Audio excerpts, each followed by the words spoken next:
ANM ನ್ಯೂಸ್ಗೆ ಸ್ವಾಗತ. ನಾಯಿಂದ್ರಳ್ಳಿಯಲ್ಲಿ ಸರ್ಕಾರಿ ರಸ್ತೆಗೆ ಕಲ್ಲು ಚಪ್ಪಡಿಗಳನ್ನು ನೆಟ್ಟು ಜನ ಜಾನುವಾರುಗಳು ಮನೆಗಳಿಗೆ ಹೋಗದಂತೆ ದಿಗ್ಬಂಧನ ಹಾಕಿದ ಗುಂಪು. ಚಿಂತಾಮಣಿ ತಾಲೂಕಿನ ಪೆರ್ಮಾಚನಹಳ್ಳಿ ಗ್ರಾಮ ಪಂಚಾಯಿತಿ ವ್ಯಾಪ್ತಿಯ ನಾಯಿಂದ್ರಳ್ಳಿ ಗ್ರಾಮದಲ್ಲಿ ಗುಂಪೊಂದು ಏಕಾಏಕಿ ಸೋಮವಾರ ಸಂಜೆ 5 ಗಂಟೆ ಸಮಯದಲ್ಲಿ ಸರ್ಕಾರಿ ರಸ್ತೆಯನ್ನು ಅಕ್ರಮವಾಗಿ ಒತ್ತುವರಿ ಮಾಡಿ ರಸ್ತೆಯಲ್ಲಿ ಕಲ್ಲು ಚಪ್ಪಡಿಗಳನ್ನು ನೆಟ್ಟು ಹಲವಾರು ಮನೆಗಳ ನಿವಾಸಿಗಳು ಮತ್ತು ಜಾನುವಾರುಗಳು ಹೋಗದಂತೆ ದಿಗ್ಬಂಧನ ಹಾಕಿದ ಘಟನೆ ನಡೆದಿದೆ.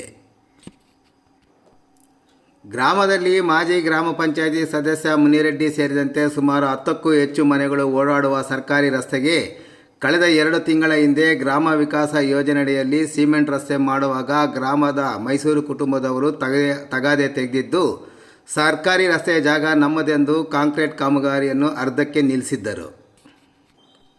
ರಸ್ತೆ ಕಾಮಗಾರಿ ವಿಷಯದಲ್ಲಿ ಗ್ರಾಮದಲ್ಲಿ 2 ಗುಂಪುಗಳ ನಡುವೆ ಪರ ವಿರೋಧ ವ್ಯಕ್ತಪಡಿಸಿಕೊಂಡು ಗ್ರಾಮಾಂತರ ಠಾಣೆಯ ಮೆಟ್ಟಿಲು ಏರಿದಲ್ಲದೆ ನ್ಯಾಯಾಲಯದಲ್ಲಿ ಕೇಸು ಸಹ ದಾಖಲಿಸಿದ್ದರು.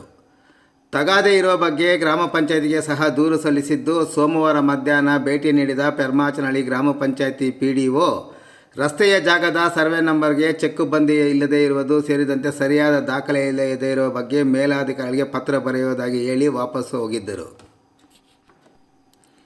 PDO ವಾಪಸ್ ಹೋದ ನಂತರ ಸೋಮವಾರ ಸಂಜೆ ಸುಮಾರು 5 ಗಂಟೆ ಸಮಯದಲ್ಲಿ ನಾಯಿಂದ್ರಳ್ಳಿ ಗ್ರಾಮದ ಮೈಸೂರು ಕುಟುಂಬದವರಾದ ಮಂಜುನಾಥ್, ಚಂದ್ರಪ್ಪ, ನಾಗರಾಜಪ್ಪ, ಲಕ್ಷ್ಮಣ್, ಪ್ರತಾಪ್, ಬಚ್ಚಪ್ಪ, ಈಶ್ವರ್ ರೆಡ್ಡಿ, ವಿಜಯಕುಮಾರ್, ಪ್ರಭಾಕರ್, ಶ್ರೀನಿವಾಸ್, ರಾಮಪ್ಪ ಮತ್ತು ರಂಗಪ್ಪನವರ ವೆಂಕಟಸ್ವಾಮಿಯ ಮಗ ನಾರಾಯಣಸ್ವಾಮಿರವರು ಏಕಾಏಕಿ ಟ್ರ್ಯಾಕ್ಟರ್ನಲ್ಲಿ ಕಲ್ಲು ಚಪ್ಪಡಿಗಳನ್ನು ತುಂಬಿಸಿಕೊಂಡು ಬಂದು ಗ್ರಾಮಸ್ಥರು ಓಡಾಡುವ ಸರ್ಕಾರಿ ರಸ್ತೆಯನ್ನು ಅಕ್ರಮವಾಗಿ ಒತ್ತುವರಿ ಮಾಡಿಕೊಂಡು ಕಲ್ಲು ಚಪ್ಪಡಿಗಳ ನೆಟ್ಟು ಆ ರಸ್ತೆಯಲ್ಲಿ ವಾಸಿಸುವ ಎಲ್ಲ ಮನೆಗಳ ನಿವಾಸಿಗಳು ಸೇರಿದಂತೆ ಜಾನುವಾರುಗಳು ಸಹ ಪ್ರವೇಶ ಮಾಡದಂತೆ ದಿಗ್ಬಂಧನ ಹಾಕಿದ್ದಾರೆ. ಈ ಬಗ್ಗೆ ಪ್ರಶ್ನಿಸಲು ಹೋದವರಿಗೆ ನ್ಯಾಯಾಲಯದಲ್ಲಿ ನಮ್ಮ ಪರ ಆಗಿದೆ ಎಂದು ಧಮಕಿ ಹಾಕಿ ಸಹ ಹಾಕಿದ್ದಾರೆ. ಗ್ರಾಮಸ್ಥರು ಓಡಾಡುವ ರಸ್ತೆಯಲ್ಲಿಯೇ ಕಲ್ಲು ಚಪ್ಪಡಿಗಳು ನೆಟ್ಟು ಇಡೀ ರಸ್ತೆಯನ್ನು ಒತ್ತುವರಿ ಮಾಡಿದ್ದರಿಂದ ಹಲವಾರು ಮನೆಗಳಿಗೆ ತೊಂದರೆಯಾಗಿರುವ ಬಗ್ಗೆ ಫೋಟೋಗಳ ಸಮೇತ ಲಿಖಿತ ದೂರನ್ನು ಸೋಮವಾರ ರಾತ್ರಿ ಗ್ರಾಮಾಂತರ ಠಾಣೆಗೆ ಸಲ್ಲಿಸಿದ್ದಾರೆ.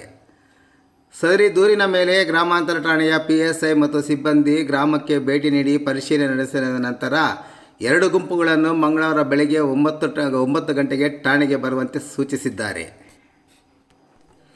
ಕಳೆದ 2 ತಿಂಗಳಿನಿಂದ ಸರ್ಕಾರಿ ರಸ್ತೆಯ ಕಾಮಗಾರಿಗೆ ಅಡ್ಡಿಪಡಿಸಿದವರು ಇದೀಗ ಕಾಂಕ್ರೀಟ್ ಮತ್ತು ಮೆಟ್ಲಿಂಗ್ ಮಾಡಿರುವ ಸರ್ಕಾರಿ ರಸ್ತೆಯನ್ನು ಅಗೆದು ಕಲ್ಲು ಚಪ್ಪಡಿ ನೆಟ್ಟು ನಿವಾಸಿಗಳು ಓಡಾಡದಂತೆ ದಿಗ್ಬಂಧನ ಹಾಕಿದವರ ಮೇಲೆ ತಾಲೂಕು ಆಡಳಿತ ಮತ್ತು ಪೊಲೀಸ್ ಇಲಾಖೆ ಏನು ಕ್ರಮ ಕೈಗೊಳ್ಳುತ್ತದೆ ಎಂಬುದನ್ನು ಕಾದು ನೋಡಬೇಕಾಗಿದೆ.